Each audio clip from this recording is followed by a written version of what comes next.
How do they do that? What's the like? I don't know if you know Spencer, but I had the privilege of being in some commercials. Really? Yeah, way back when I used to be cool at CrossFit. And at Reebok, they used to yell, the not Reebok, but the people doing the commercial, we were all rowdy. A guy would hold up his hand like this and he'd be like, lock it up. And we were like, whoa, that means like it was time to start the next one. And I don't know if you see this scar here. I don't know if you can see it right there. Right there. That guy right Yes. there. So Yes. I was this was just after the 2012 CrossFit Games. Do you remember who the champions were that year? It's okay if you don't, because probably most people don't, and that's part of the point of this is 2012, that most people will forget. I don't. Rich Froning, Oh, I've heard of him. yep, and Annie Thor's daughter. I think. Ah, I think. So we went to go do this commercial shoot at Reebok because they had just kind of come out with the nanos. This was like whatever. I think this was 2012, maybe it was 2011. I don't know. is that And crazy? That's Terrell, 10 years ago. gosh, right? And Terrell Owens, the football Terrell player guy, Owens. he was there as well. And Terrell and Annie and Rich were like the stars of the show, the stars of the commercial, and me and a bunch of these other hooligan CrossFitters like Bridges and all these guys were there. And we were basically just like the background people working out in the background. And day one, we were there and there's a paramedic on site. And I was like, what are you doing here? And he was like, well, just in case something happens. And I was like, what's going to happen on a commercial set? Like, we're getting spritzed with water here to look like we're sweating. And he's Is like, that right? oh, yeah. And he's like, you'd be surprised, man. That evening, Josh Bridges and I are working out. And we did this. I still remember, man. This was in CrossFit Reebok 1. Were you ever there? No. Oh, man, this was like in Natick, Massachusetts, at the headquarters. And did these heavy wall ball. And then we went to this bar and it was 135 pounds. We were going to clean it up and put it on our back and do box step ups with it because who wouldn't do that? It's super appropriate. And he did this weird thing. We're facing one another and he did this weird kind of clean where he did sort of like a clean, but he like did a snatch almost and he ducked under the bar. And I was going to clean it to my shoulders and put it on my back. And I remember watching him and there was a disconnect. Something didn't connect, Spencer. And I did basically a clean pull into my forehead. Nice. Bam! And I thought Josh Bridges is an active duty Navy SEAL. This is not, I will not stop, Uh you huh. know? And so I was like, dang it, man, that was dumb. And I cleaned the bar up and put it on my back. And Josh is looking at me. He's like, bro, you should stop. I was like, no, no, no, I'm fine, man. I And he's got like, it. no, bro, you should stop. And I looked down on my chest, just blood everywhere. Oh, Pow, opened her right up. right between S- the eyes. Stitches, yep, stitches, two black eyes. Guess what? I was not in the commercial the next day. You, sir, are no longer needed for the commercial. That's Oh weird. I man, wonder why. did you Yeah, and ever the paramedic had see to the help me. paramedic again? Oh, that evening. Was he like, mm, Told you told so. you, Yeah. So yeah, man, that's one heck of a way to intro. man? Um, did you have to wear makeup?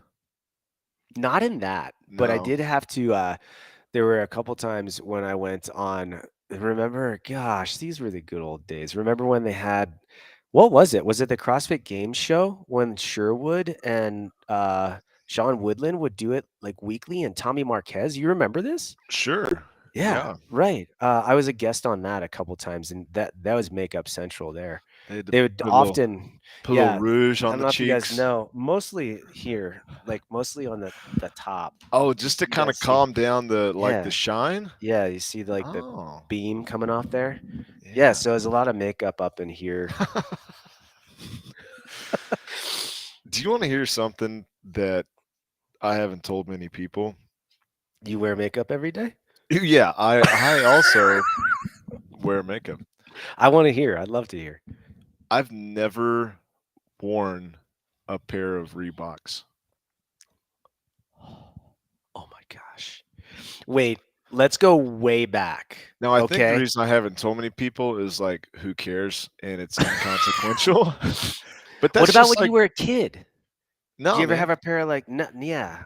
Well, see, I grew up in a small town where the very locally you could buy Reeboks. This is so stupid. I'm not saying that this is a good framework for making a decision. I know it's stupid, but you could get Reeboks very easily, and so all the poor kids had Reeboks. But but as a status symbol, you would travel you would travel away To from stay the away from the Reeboks. you yeah if you if you were with means, you would be able to you'd be able to wear Nikes. I mean, Anything other that's than Reebok. yeah, basically anything other than Reeboks. So, Oh my gosh. but Wow. when my silent rebellion being on seminar staff is I would, we would be very generously gifted Oh these yeah. shoes, and I would just give them away, and I would just wear Vans. Vans. Yeah, I remember. yeah. Oh, I love it. I had a moment like that when I was wrestling in college. I felt like things were very unfair, and I was like, I went full rebel mode. This is probably why I don't have hair, but I bleached my head. I bleached my Oh, hair, yes, and I just yes, had like a buzz cut, and I bleached yes. that sucker just completely bright white, and everyone was issued a pair of Nikes, right? So we had to Mhm, wear Nikes because they were part of like the program. mhm. I was like, screw this. I'm buying my own pair of Nikes so I have a pair no one else does. Yeah. And I spent my money on a different pair of shoes. And I was like, watch me bleach hair and different shoes than all of you Yes. guys. I'm going to like go against the grain and put it to the man. I love that. I think that right there is one of the reasons that we're friends. I have this theory that, talking about Nikes as well, like in high school, there would be a pair of Jordans or a pair of Nikes Oh, that were yeah. the popular shoe. And if you wanted to be like everyone else, you would get that shoe. But then Yeah. there was a small minority that even though the shoe was awesome, I mean, you couldn't debate that the Super tuxedo cool. that the tuxedo Jordan was the shoe, but you would intentionally go and get something different just so you would Oh, be man. just I so want you'd to see if be I can an find outcast. them. We're way off, but I love it. Well, so be it. I mean, so I want to see if I can share my screen because what is that? Oh, But that man. thing I just described is also the thing that attracted me to CrossFit in the beginning. Yeah, right? I remember being the same way, man. I had a pair. Oh, I think I found them. I had, and these were like the jam, buddy. Oh, here they are. I want them again. I'm gonna see if I can share my screen. We're gonna see if I can go to settings for Yeah, shortcut. there should be a button at the bottom that says share screen. Yeah, there should be. Disable? I shouldn't disable the camera share screen. Look at that. All right. Oh, I don't want to open my system preferences. Oh, Get out. brother. I'm gonna send you the link, okay? Okay. And I'm gonna let you. I'm gonna. I'm gonna put it in our. I think I can privately. Yeah, I'm gonna put this in our private chat. I want you to pull that up, Spencer. Those were the jam. Wait do you see these things? Ninth grade, buddy. You see them? Yes, stand by. Oh, bud. Are those not the coolest pair of kicks? I want them now. And yeah, I don't remember any other kids having them. Oh, I don't see them. It's okay. Everyone wait in suspense. Hold your breath. This will be worth it. It will be. Do you remember these? Look at those, Oh Spencer. yeah, dude. Do you Oh remember? yeah. Oh, Adidas. Yeah. That's like That right was that now. was such a great shoe. Oh, man.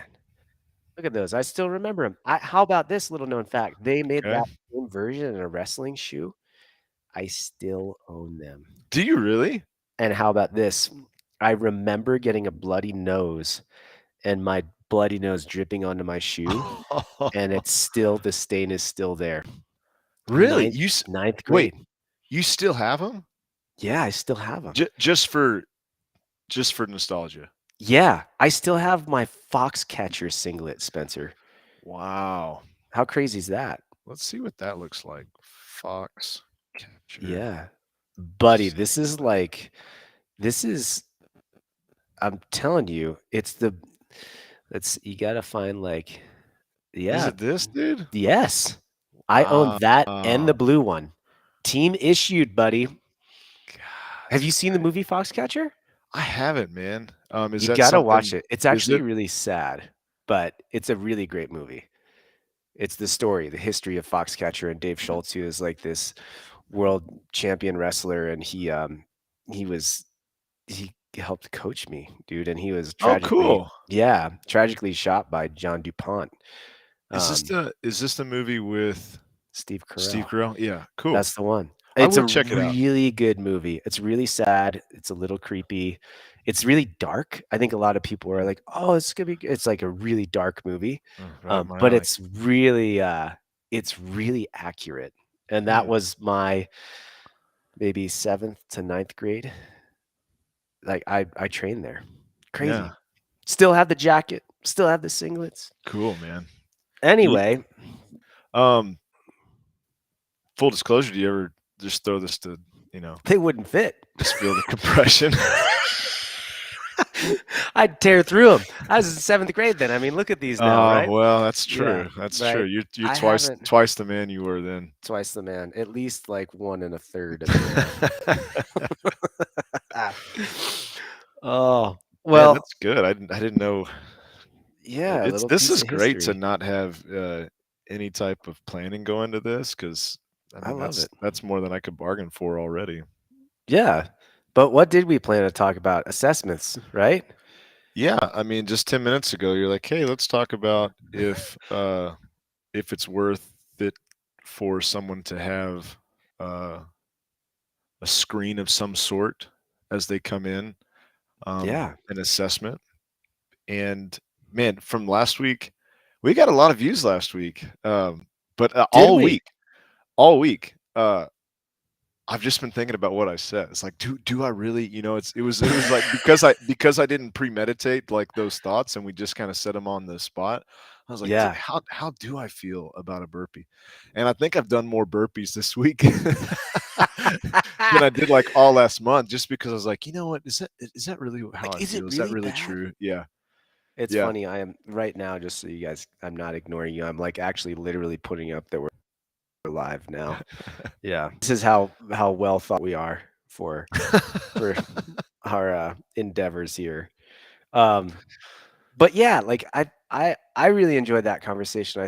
I had some people reach out. There's a guy, Andy, that kind of follows me on social media and us, and he's actually from the UK. And it's really cool because he was like, "Yes, you said it." He's like, "You Mm, actually said some of the things that people shouldn't do." And he's like, "I'm not the only one. I'm not." I was like, "I'm not the only one." man, And I was like, "That's yeah, really neat," you know? And that's the reason we're doing this, I guess, right? yeah, so I think it's been really cool. Sorry, I'm putting it on my social as Yeah, well. go for it. I think it's been really cool to hear some of the conversation and I can't type at the same time. Isn't that weird? Uh I've been considering and I talked to you about this, like really taking our programming that I offer on Spiel programming Mhm. and changing the way that we frame things um, because I am, like we've talked about, really tired of this. Uh, well, let's just scale the reps and the loading and the time domain. Um, Yeah. I say this out of kindness, guys. But if you're an individual that works out in your garage, if you're someone that goes to the gym, if you are a coach, that is the easiest thing to ever do. It takes zero skill. Like really, let's talk about what does that look like. If you see Fran and it's 21, 15, 9 thrusters and pull-ups, well, I'm going to scale the reps to 15, 12, and 9 and the weight to 65. And we'll do a ring row. I mean, like that's not difficult. You know what I mean? It Mhm. doesn't take much practice within you looking at 2 weeks of programming and practicing that, you could probably be someone that's scaling appropriately. So, we're heavily thinking about changing that approach to how we do that because I feel like a lot of online programs, myself included, are the same product just packaged differently, Yeah. right? And like I just don't. I'm not down with that. I don't like that. I don't want to be a part of that uh, movement. Nothing that not that there's anything wrong with that, but I really want to help progress things, and I really Hmm. want to create that conversation, and I want to see the community thrive, and I want to see gyms thrive. And so anyway, part of that might be assessments. So do you think assessments are required or necessary for someone to um, like to come into a group class or a one-on-one setting? I think my knee jerk is yes. I think what needs unpacking is what that should look like, because Uh-huh. I've been a part of lots of assessments or screens where it was a lot of work Yep. that you did nothing with. Hmm. So I think oftentimes there's great intentions, but it's too complicated. You don't know actually what to do with it. Um, but I do overall think that a touch point before you do anything where there's other people moving, a touch point that's individual, I do think is a good idea. What do Do you? you think? I'm going to ask the question Okay. again. Do you think it's required? Man, there's Do you think someone could come into the gym, see results, and not have an assessment? yeah, for sure. Okay. Now, what type of person do you think that would be? I don't want to lead you to the way that I'm thinking, but if that's like if that's right now, do you think that's everybody, or do you think that's just like one specific type of athlete? 12 variables came up in my head when you said that. It was like, yeah, absolutely. If they're untrained, uninjured, sleep well, they have an excellent coach, um, and the programming is such that they can sustain it. And there's probably like seven other things too. Yeah. So Um, yeah, but it's like so the reason I say yes that you should do that is because so many things have to line up for not just a good first experience, but for the experience to last. And yeah, I think that's where um we typically respond just with what we feel like in that moment. But and I think we all have a hard time like wrapping our head around like the residual like compounding interest of making a short-term decision and what that looks like over years of doing it like that. Does that make sense? yeah, yeah, I think so. Because here's like I've got and like full transparency, I have run a gym for 15 years where 99% of the people that have come through our doors have not, how should I say this, have not been put through a um, formalized assessment, Hmm. that's maybe more, provides more information than just kind of like, well, I can assess you just by looking at your overhead squat with a PVC, Hmm. um, which I think was kind of a fallback of mine in the past. Which is that assessment? Can that be in a screen of sorts? For sure. That could be an element of that. Um, but one of my gripes, and I think that made me so resistant to them for so long, is they were so dang complicated. Yeah. The assessments that I would see out there, I didn't sit well with me. I was like, this just isn't necessary for the general public, Hmm. because I think a lot of them that I stumbled into were quite specific in nature for either a sports specific athlete or an elite athlete. And I just thought, I really don't think this is necessary.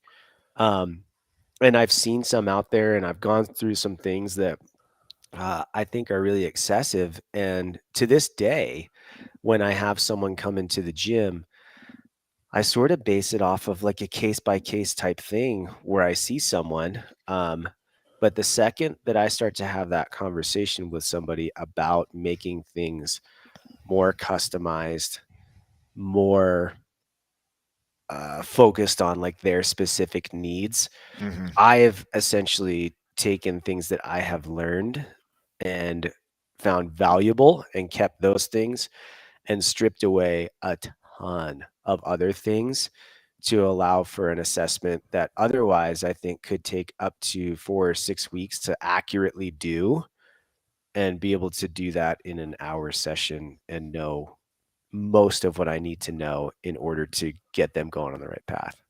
Yeah, yeah. Uh, as I'm listening to you, I think, God, just I think the principle is two different ones. One, you want to try to prevent something bad from happening, or something that initially doesn't seem like a big deal, and then over time, it's like Yeah. having that knee wobble on the landing of a box jump, or the little hitch in your giddy up the first inch of a pull up as you're doing it ballistic. Getting out in front of those things, I think, is a really smart reason to come up with some way that it makes sense for you to assess. We've Hmm. talked that this formalized, me with the clipboard watching you perform a rear foot elevated split squat doesn't have to look like that. We even talked about, like, man, in the class, are you taking people through a simple to a more complex progression where you can watch, have them hold, and if they can't, they have just told you that they can't decelerate for a movement that is eventually going to be very fast. I think there's a ton of ways to do it. But I think what you said is also a principle that, uh, as soon as somebody says, I want this, there probably needs to be some type of way that you can measure it. And I think that's a Yep. really good justification for, n- not a screen per se, but like some way to exploit where that person currently is. So you just know that the stuff that you're doing isn't a waste of time. And so I am a Yeah. I am a big fan of that. It's like, and it's like, what's the right thing to do? I don't know. To be quite honest, it's like, give me an example of something that somebody would come to you and say, yeah, so now here's how I want to start to customize my training, or yeah, Hmm. now I want to train for this. Can you think of anything that comes to mind? Um, I think there are some pretty general. Well, I think it depends on the person's goal, right? Hmm. So like I work with some people that really just like the accountability side Hmm. and need to have things tempered back like quite a bit so that they can keep in workouts to help with the conditioning side of things, which will help aid with endurance and fat loss. Um, and so I really think the assessment type thing there is, for me, it's like, because of the people that I have in mind, when I watch them move, they don't have any weird movement patterns. They're a new to strength training, so it's it's sort of self-limiting. I'm not looking at something um, and thinking, "Oh my gosh, this needs to be highly customized for performance for this individual." So I kind of steer toward, well, I think I know what I need to know. And usually that's because of the way that I watch them move in classes and warm ups, and I just see their general capacity of what they're capable of. Hmm. So there's like that one scenario where I really, the assessment is just like a daily, um, yeah, evaluation of just how they move and how they feel, right? Right. Where I've had other people come in the gym, like this is a good example. I had someone come in the gym and they have won a World Cup medal, and they are looking to find someone to maybe help them increase their strength, and they need to really work on impact when they're landing and midline strength. And I was like, man, I need to gather information. And so that is something where I would go down that rabbit hole of, okay, what's our single leg strength like? What's our midline strength like, one side to the other? Just some really basic numbers of raw strength with like, I would say a squat and a deadlift. But I also don't overcomplicate it. I don't need to Hmm. take that person and find their 3 rep max back squat today. I think that a lot of people get tripped up in the uber specific things and these percentages that really I think are just like these ballpark things anyway. Mhm. You know, I've always gotten a kick out of that. Well, you know, today should be a 27% effort. Nope, no one knows what 27% is. You know, like today's completely different than yesterday and when you tested. So when you tell me the difference between 27 and 30%, like I already think you're way off mark. Yeah. But so I think those are two different scenarios where I look at that and I think about, hey, what does this person want out of it? And then I would say last is even personality, Hmm. right? Some people I think really like to be given this piece of paper or this assessment where they're like, oh, wow, that really makes a lot of sense to me. And thanks for giving me more insight into that. And they maybe have kind of a mind like ours where they like geeking out on it. Mhm. And other people I think genuinely do not care. I think they just enjoy being there for the hour. And that could include the class or a one-on-one setting. And it might just be that they like having you tell them exactly what to do and they don't have to think about it. Mhm. Um, and so I think it really boils down to who you're working with and what their goals are. Man, that was a long answer. No, it was good. And I think there's like the objective reasons to do it, but because we're working with humans, um, I do think there's a time and place where even if it's a person that doesn't really geek out about this stuff, I have found that because we're all so hard on ourselves, that if you can test and track something, and then you bring up the fact like, hey, you got better, Mm, that's a really invigorating and encouraging thing, especially for somebody that's trained with you for a really, really long time, because yeah. they're for a lot of people, they train because they know it's just a part of the system that they have as a human being that is good for them. Yeah. And so instead of it being this, external motivation where they need all these accolades and they need all these attaboys, like I do love when people get to the point where it's like, hey, this is just what I do. But even with that, it's just great. I think if you have these systematically in place to assess, to reassess, and this doesn't have to be physical per se. We test people's body composition and we don't obsess about it, but it's just such a great way to let them see how they're responding to the training. We don't care too much about what their body weight is, but to see that like skeletal muscle mass has gone up for somebody who's over 50 and to show them that and to just like equate Yeah. like to what that means, I think that is like a really, you know, powerful argument for why you would want to test versus just train all the time. And maybe that's maybe that's another way to kind of categorize this stuff. Yeah. And I think it's what I think is interesting about that conversation where I was thinking is a lot of us, I think, go to this mentality that testing is performance. You know, assessments are performance based because our community, right? Let's just be real frank with where we've come from is what was our assessment? What was our test in the past? It was a benchmark. Hmm. You know, like that was the assessment. There was no screening process or whatever to go into it.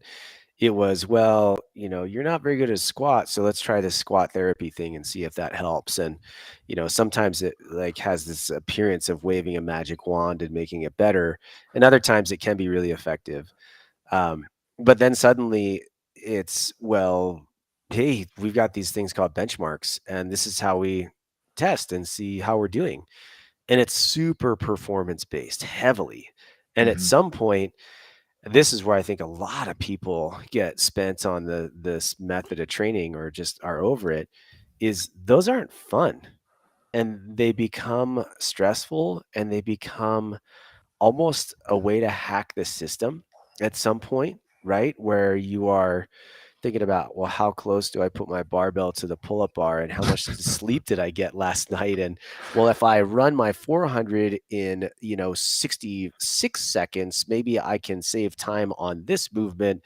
And suddenly I think that that test loses the validity or the purpose, but we're so oriented toward that number increasing on a bar or that time decreasing on a workout or our reps increasing, that if we don't see that happen, we think, well, I must not be doing well. I must not be progressing. Where in fact, like what you said, you might be doing great with progression in other areas of building muscle mass. Maybe it has to do with recovery or nutrition or body composition, whatever. Mm-hmm. And just because some of those performance numbers aren't quite the same, so what? So what if you did a benchmark workout and it took you 8 minutes this day, and then 6 months later it took you 8:10? It doesn't mean you're worse. Yeah, man. I do you think people that run gyms like you and I, do you think they agree with that? Like, do you think that the majority of people that are doing functional fitness, do you think they're treating it like benchmarks every day? I wouldn't say every day, but I think most, even, I would say most things, right? Because here's the thing, I think, and I see this both in the brick and mortar and online. People want results, Mm-hmm. right? And I get that. And the first thing we go to when we think about results is one of two things. It's some kind of performance metric in the gym with a workout that we're going to revisit, or it's some kind of nutritional challenge. Those two things. And I mean, you see like F45s doing this, you see, it doesn't matter. That's like the ploy, right? That's the hook, line, and sinker to market, to get someone in the door, to say, hey, we're going to do this 12-week challenge. And at the end of it, I bet you're going to get to this point. And I think there's a lifespan to that stuff.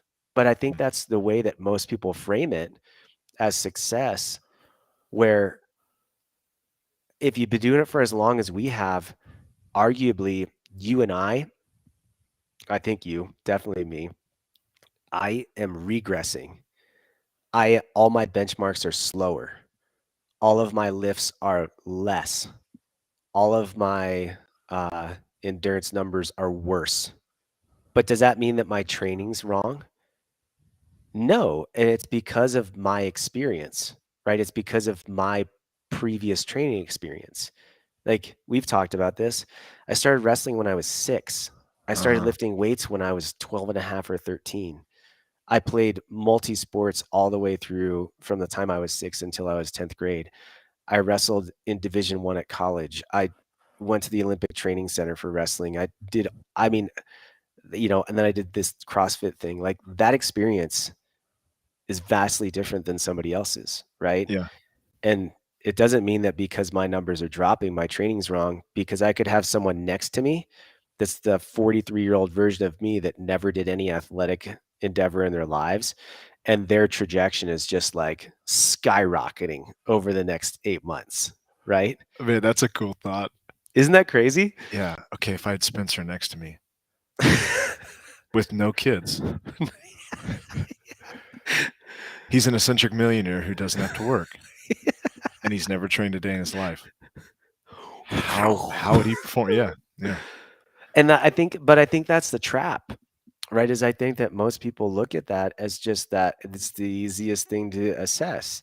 What are my numbers? What are my reps? Where really, like, gosh, we just talked about this, right?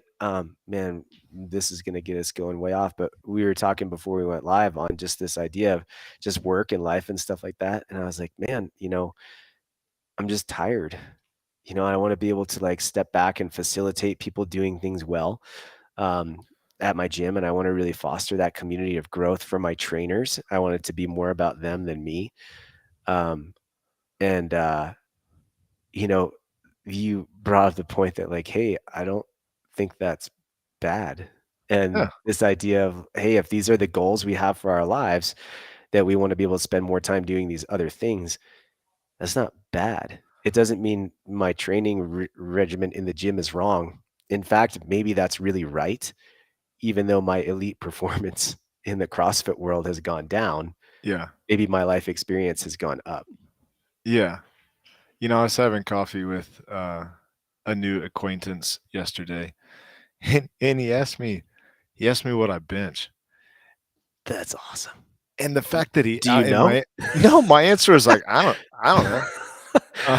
Which wasn't it was not to be coy. I know absolutely, instantly the most I've ever benched in my life, Yeah. but I just don't care Yeah. what it is right now. Why? Well, man, that's a good question too. I don't care what my one rep max is for hardly anything because I realized outside of testing my one rep max, it doesn't communicate how strong I am. Uh-huh. And it's not very transferable. Now, you could say in the graph that we drew for so many years, if Yeah. that's a little higher, wouldn't it lend itself to more volume under the curve? I know all that stuff, so nobody needs to say that to me. But I've just found that like I want to look like I have muscles. I want to be functionally capable of pushing things off of my chest. And I can accomplish that with threes and fives and sevens and tens and lots of other variations of pushing. And so I just don't care as much about like the one. So Yeah, it's yeah. a really specific question that I don't care about. But the fact that he asked me that, I knew where he was in his fitness journey because Mhm. he wasn't saying it like tongue in cheek. He wasn't Yeah, being yeah. he wasn't being funny about it. It's like, so what do you bench? And I just this is gonna sound, I don't know, you take it as you will, but just that he asked that, I was like, man, I'm so far removed from um as you were saying earlier, needing those numbers to represent if I'm doing a good job or a poor job at Mhm. taking care of myself in a way that you could see in the rest of my life. And Yeah. I think that's what you were saying earlier is that these benchmarks, like they're just arbitrary tests. And I think it's beautiful that we have gone from a place where none of that was around in terms of like energy Mhm. systems. Wonder at max bench and that stuff has been around for a long time. But um man, CrossFit I think did a great job of taking these mixed modal tests and really putting them on a pedestal that we all said, man, if I'm good at these, it means I'm like a good or Yeah, better pretty like yeah, human being. well-rounded athlete. Yeah. Yeah, yeah. But yeah, I at least for me, I find that one, and we've talked about this before, I can't go there all the time because it is just costly. But Yeah. two, I don't find it very fulfilling like maybe I used to. I think there was a point where Mhm. it's like, man, you feel this after workouts, like, God, isn't that what I'm supposed to feel? But maybe now I've just decided that there's other ways that I could feel like I, did a good job, which I think is just doing it at this point. Yeah. I, Yeah. I agree. I wonder, this is talking out loud. This is gonna make me maybe us sound old. Does that come with like maturity mentally, or does and maybe like different experiences in life, or does that come with age? Because I think this same conversation should be had. I wasn't this guy, but I think it should be had by the person that is 23, 24, 25.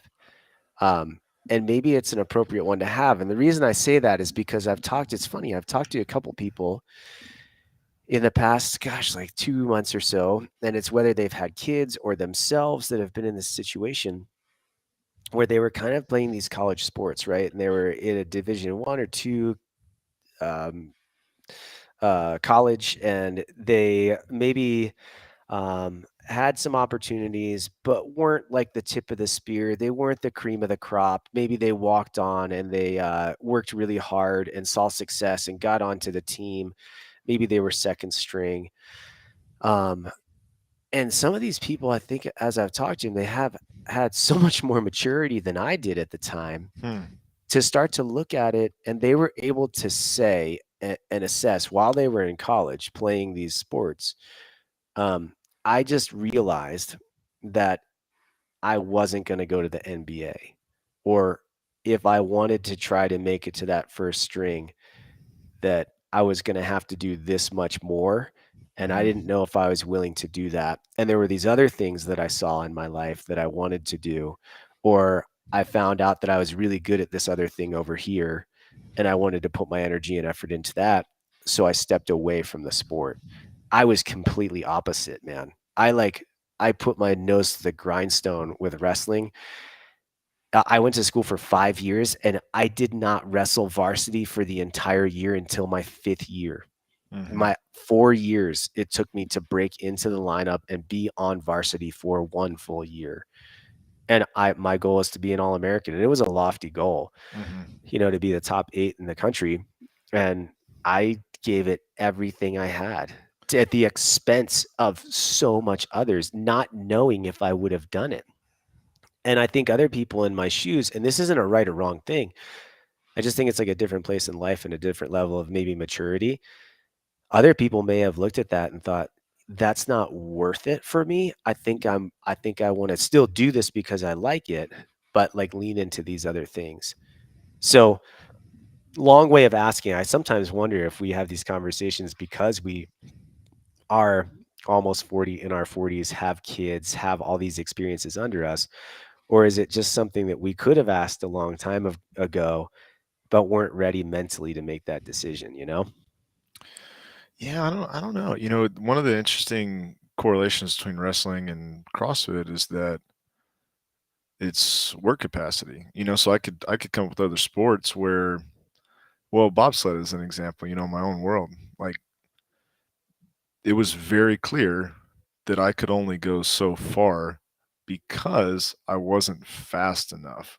Mm, And so it wasn't, well, let me let me try to get faster. It was like, it's more than likely not going to happen, meaning that it wasn't just how could I how could I increase my effort or my exertion or really will it to happen like I think we feel like we can in CrossFit because it's so mhm, broad and it's so tied into your effort and your desire to suffer in ways. But like, take a sport where there isn't really suffering, like a 60-meter sprint is almost instantaneous compared to yeah, most CrossFit workouts. And it was like, I think that's pretty much it. Let's move on. So I wonder if it was a different sport or a different context, maybe something that's really high skill, yeah, then the writing would be on the wall, or it would be easier to be more mature with those things. But I think where I really struggle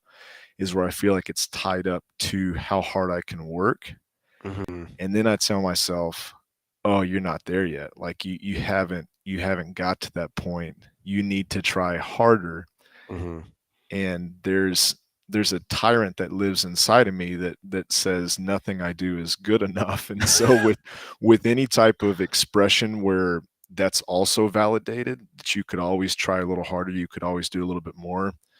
I think that's a pretty challenging combo for me because I'm prone to overdo it. And I don't regret anything that's happened in these years that I've been exploring, functional fitness. But I yeah, think some of it's a personality type, which is probably pretty yeah. similar to a lot of us, right?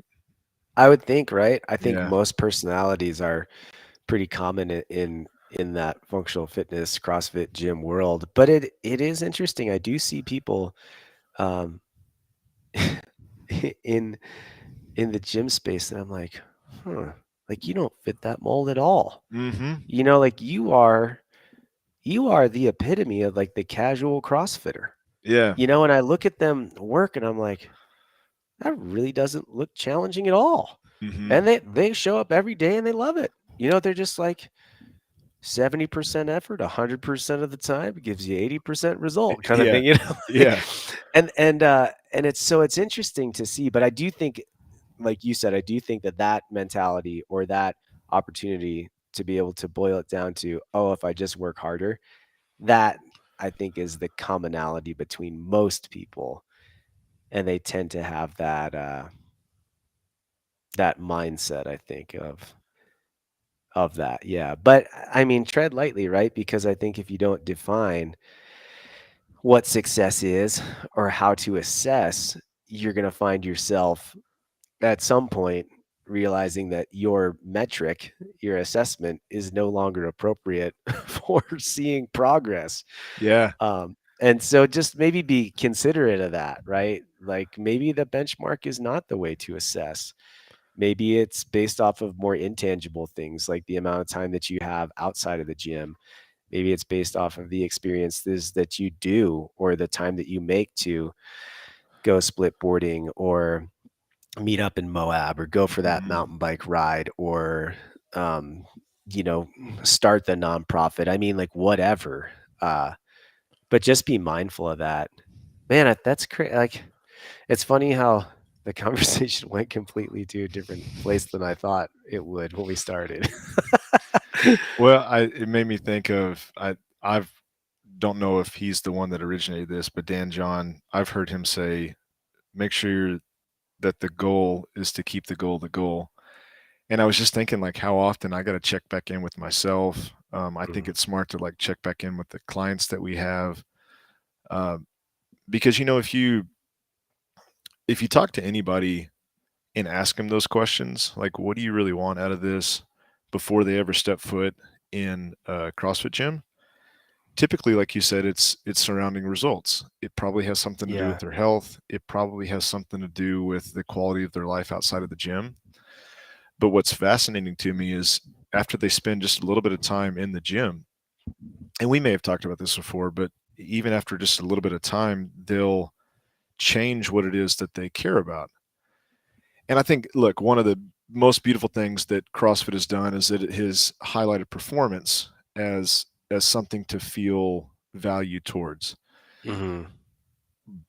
But I can tell without knowing if you've anything about you, if you say I'm looking for a good workout and a good community, it means you spent time in a CrossFit gym, which means Yeah. you've changed what you've prioritized as like the reason that you're working out. Yeah. Yeah.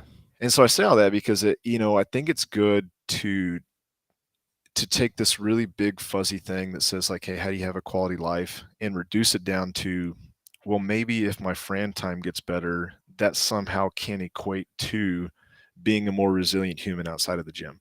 I think that's great. But I think what most of us have done or are doing is that we flipped it and we said, "Oh, okay, I don't really care about this stuff, and now I just want to get like faster workout times," which is just totally bonkers because it's not the reason that any of us are supposed to be working out if it's for our health and for like the quality of our life. And that's when I go off on a tangent here. That's when things switch, and it's not just doing it for results, but it's because it's your hobby. Mhm. And I think it's Or for that like self-validation. totally, Yeah. totally. Where yeah, like what's the thing that you get applauded for? It's like, man, if you really sold out. And I was thinking that it's always evolving, right? So I was thinking like, Yeah. man, what's the next trend going to be in fitness? We went from private training to group training. Where does it go from there? We went from uh, you know, two extremes, bodybuilding and long slow distance, and then we went to high intensity, really really high intensity. And as we've had so many conversations, we're like, man, we can't really make these workouts any harder. Mhm. The age qualifier that's going to come out in a couple hours, it's not going to be anything that we've never seen before. It's all going to be movements and combinations that we have seen before. Yeah. And so I think like, man, what's the next wave? Like, where do we go from here? And do you want to know what I think? Oh, I would love to know what you think. I think in connection with what we just said, that we said that we now like applaud and we celebrate when someone looks like they're really effed up after a workout. Yeah. Like, man, look how distressed he is. He probably really worked hard. Good for him. Uh-huh. Intensity is an independent variable most commonly associated with maximizing. Yeah. But when you look at the reason that you and I are tired, I think it's all of the stress that's in our life. Like the Yeah. light coming in is a stress. The sound in these headphones is a stress. My body's constantly processing stress. When it's distressful, it means I've added this emotional component to it that says, like, hey, I'm not okay. Yep. Basically, I'm taking something that's probably much more complicated than that and just kind of dumbing it down. And the way that we train is like basically telling our body, like, hey, I'm trying to make you as distressed as possible. Hmm. But if I were to take that same paradigm and apply it to my life, like, let me get worked up over everything that happens to me, which I think I've done in times Yeah. past, like, Hot it's mess. exhausting. Yeah. And I think because we're overwhelmed with information, we are overwhelmed with opportunities to be distressed outside of the gym. What if we trained in a way where, and here's the important part, we still worked really hard, but we just didn't act like it was hard? Meaning, man, what if we did Fran, but you don't get bonus points for doing it under 2 minutes? You get Uh-huh. bonus points because your heart rate never got above 145 beats a minute. Mm. Now, nobody cares if you did that and it took you 30 minutes, right? So you still have to go fast, but act like it's not that hard for you. Yeah. I don't know. I need to flesh that out a little bit because I don't think it makes sense. But I think the next No. wave in fitness is to try to train in a way that doesn't intentionally stress you out, but to do hard things and act like it's not that hard. I don't know how you do that. But I, I get where you're going with it though, right? Because it's like so and maybe in the simpler term, right, mhm, is the things that we're doing outside of our everyday stressors. So the way that I like to think about it is, working out in a gym setting, something like that is a privilege, uh-huh. right? It's something that we get to do on top of these other things. And those things, and this is what the way that I look at like riding my bike, skiing, they fill my cup. Mhm. Like I don't try to ride my bike so that I obliterate myself, you Right. know. I don't try to ski so that when I'm done, I fall over at the end of the run and I'm puking in the snow like that was Totally. ridiculous. Did you see how like I do it for the enjoyment of it and to fill my cup and not have it take out of it. So I think that's in the maybe simpler way for me to think of it is my training filling my cup or is it taking out of it? And Yeah. sometimes filling your cup can be the day where you do feel really good and you're able to push. You're like, Yeah. you know what? I feel really recovered and I feel good and I'm gonna push today. And that also takes, you know, maturity for us to say, okay, um, I need to temper back a little bit today. I Mhm. don't feel great. Exercise is important.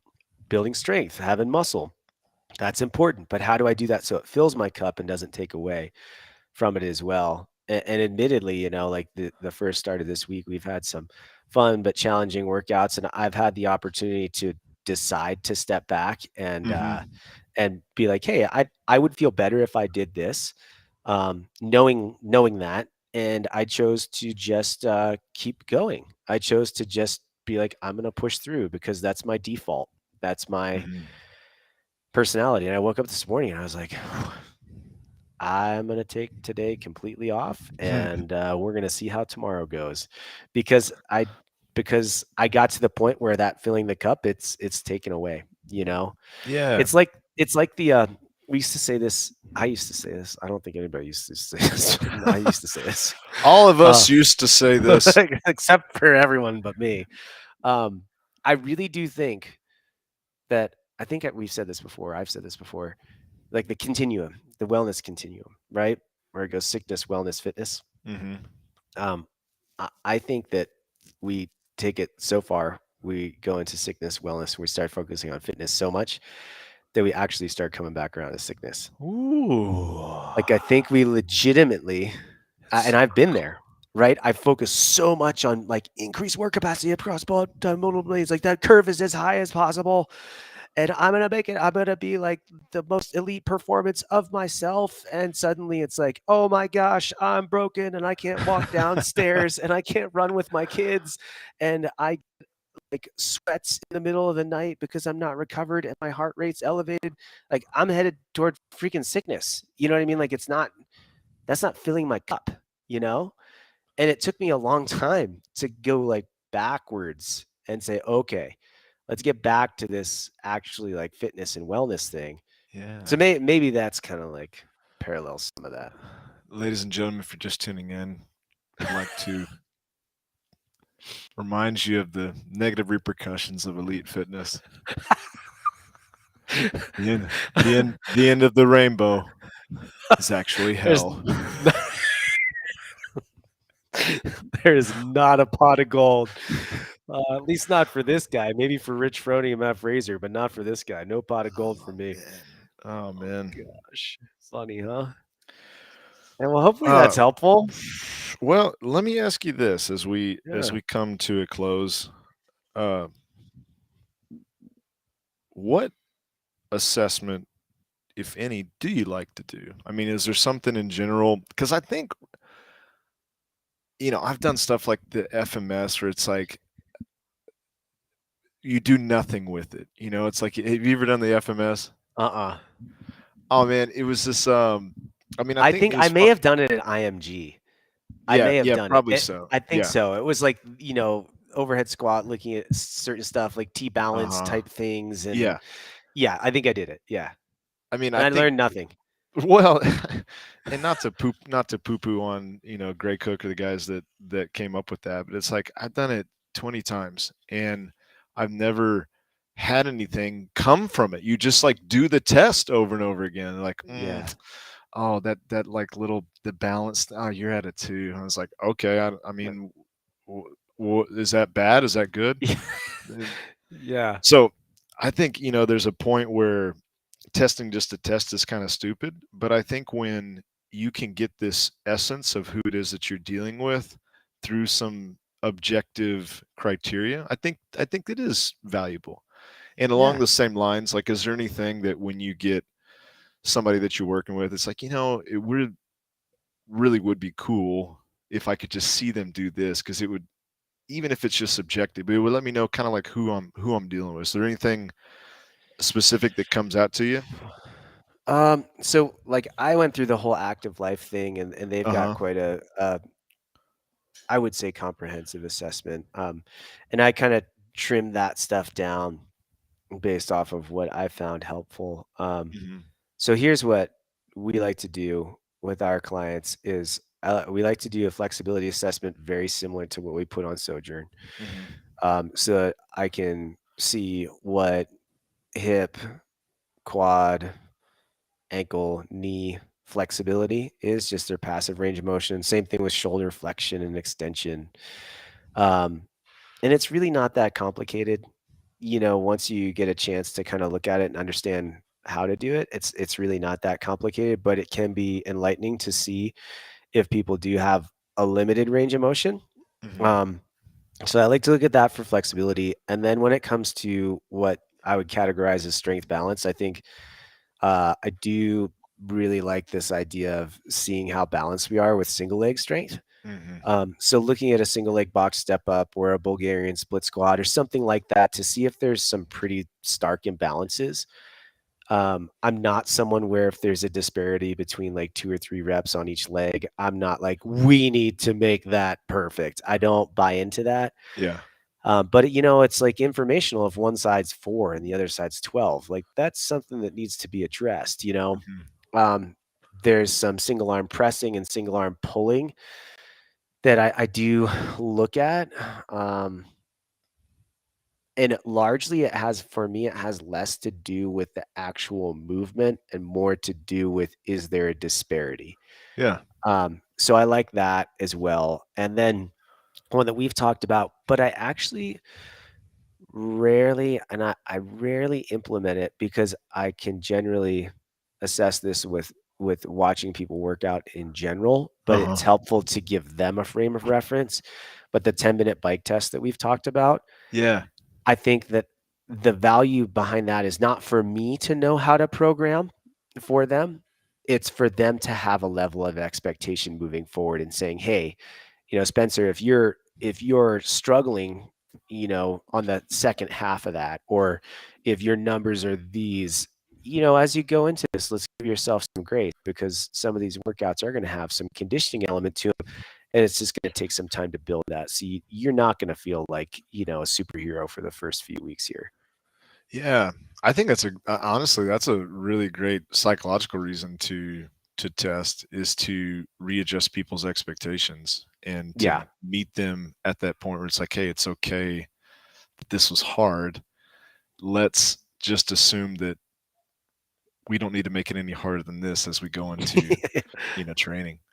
Yeah. Yeah, and that's my favorite part of the 10-minute bike test is just watching them. Don't even care about their numbers, but it's like you were saying No. earlier, like you can get such a waft of the essence of who they are if they're like, going for 10 seconds and then they can't go anymore. It's like, I'll try again, and then they can't Yeah. go anymore. Or the person that's just, steadily going, or the person, and this is my favorite, they were like, okay, I want you to work as hard as you can. They're like, okay.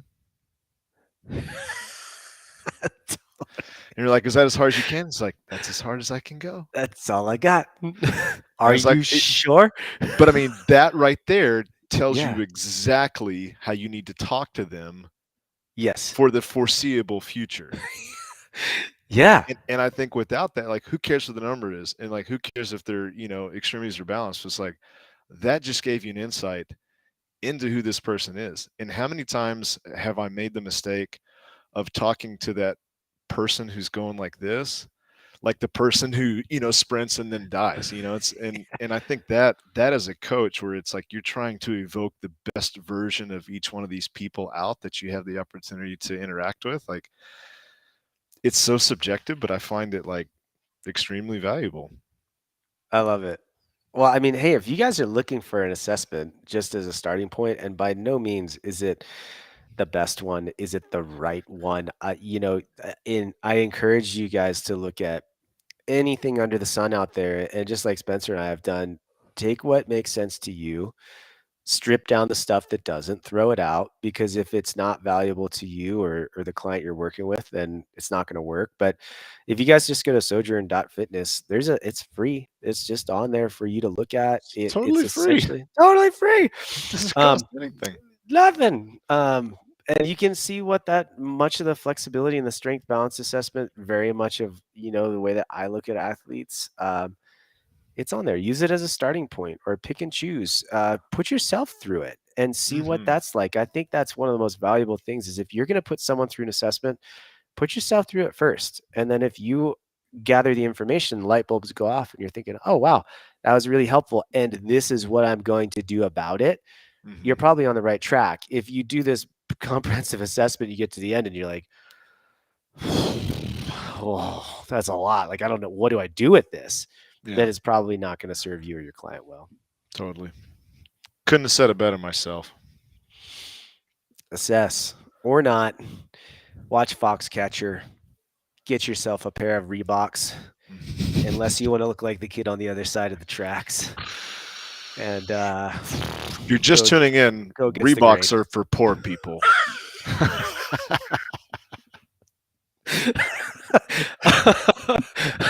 Hence my closet's filled with them. Oh, so good. Unless you get paid to wear them, and then jokes on me. Oh, good stuff. All right. Well, tune in next week where we talk about God knows what. Air Jordans, the NBA, and how to win the CrossFit Games. Next week we'll be breaking down the NBA.